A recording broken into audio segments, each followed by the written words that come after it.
Devendra Fadnavis CM की कुर्सी के करीब पहुंचते पहुंचते भी आखिरकार दूर ही रह जा रहे हैं। अभी तक तो यही लग रहा है कि महाराष्ट्र में बीजेपी का ही सीएम होगा, लेकिन वो देवेंद्र होंगे या नहीं, ये सबसे बड़ा सवाल है। इस बीच महाराष्ट्र में पतंगबाजी भी जारी है। देवेंद्र फडणवीस को जहां स्वाभाविक दावेदार के तौर पर देखा जा रहा है, तो वहीं बीजेपी के दूसरे नेताओं की भी सीएम के दौड़ में शामिल होने की चर्चाएं सोशल मीडिया पर खूब सामने आ रही है।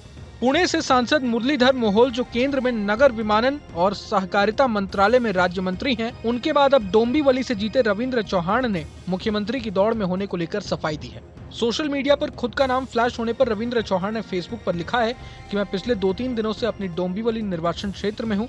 वर्तमान में मैं डोंबिवली के साथ बातचीत कर रहा हूँ।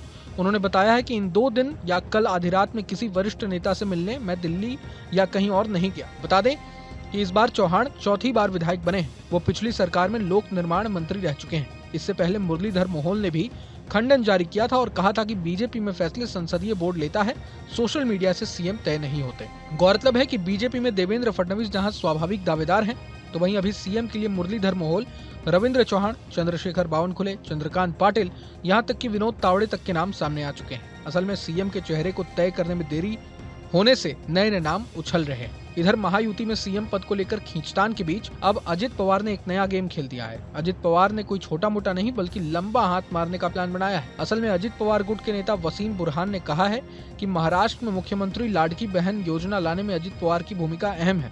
उन्होंने कहा कि अजित पवार राज्य के वित्त मंत्री रहे हैं और इसलिए ही लाडकी बहन योजना सफल रही। वसीम ने आगे कहा कि प्रदेश में कोई भी विकास कार्य प्रभावित नहीं होने दिया गया। उन्होंने मांग रखी कि अजित पवार को ही महाराष्ट्र का मुख्यमंत्री बनाया जाना चाहिए।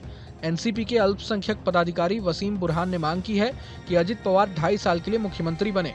अब सवाल ये कि एक तरफ एकनाथ शिंदे भी सीएम पद के पीछे पड़े हुए हैं। ऐसे में अब अजित पवार गुट की तरफ से ऐसे मांग उठाए जाने के बाद बीजेपी क्या करेगी? हालांकि खुद अजित पवार की तरफ से इस मसले पर कोई प्रतिक्रिया सामने नहीं आई है, बल्कि उन्होंने तो बीजेपी के सीएम को लेकर अपना पूरा समर्थन दिया था। लेकिन अजित पवार के मन में मलाल तो जरूर है और इसे कोई नकार नहीं सकता। इधर एकनाथ शिंदे चाहकर भी बीजेपी का कोई भी समीकरण बिगाड़ नहीं पा रहे हैं। बीते दिन एक मराठी ट्वीट ने शिंदे की धक-धक और बढ़ा दी।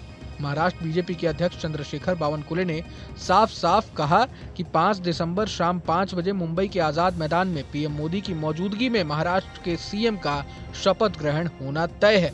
अब इस बात से बीजेपी का मैसेज तो क्लियर है। संदेश ये है कि शिंदे चाहे रूठे हों या मान जाएं, महायुति को इससे कोई डैमेज नहीं पहुंचने वाला। अब पिछले 2 दिनों से एकनाथ शिंदे की तबीयत खराब थी। उन्होंने मीडिया से भी दूरी बना रखी थी, लेकिन अब शायद उन्हें समझ आ गया होगा कि ज्यादा देरी करने से उन्हीं का काम खराब होगा। यही वजह है कि शिंदे ने वापस मुंबई आने का फैसला किया और सारे बाकी फैसले पीएम मोदी और गृह मंत्री अमित शाह पर छोड़ दिए। बहरहाल पूरे मसले को लेकर आप क्या सोचते हैं, हमें कमेंट बॉक्स में जरूर बताएं। अगर आपको ये वीडियो पसंद आया तो लाइक करें और चैनल को सब्सक्राइब करें। वहीं तमाम बड़ी खबरों के लिए देखते रहें न्यूज नेशन। न्यूज नेशन अब व्हाट्सएप पर खबरों के ताजा अपडेट के लिए न्यूज नेशन के इस क्यूआर कोड को स्कैन करें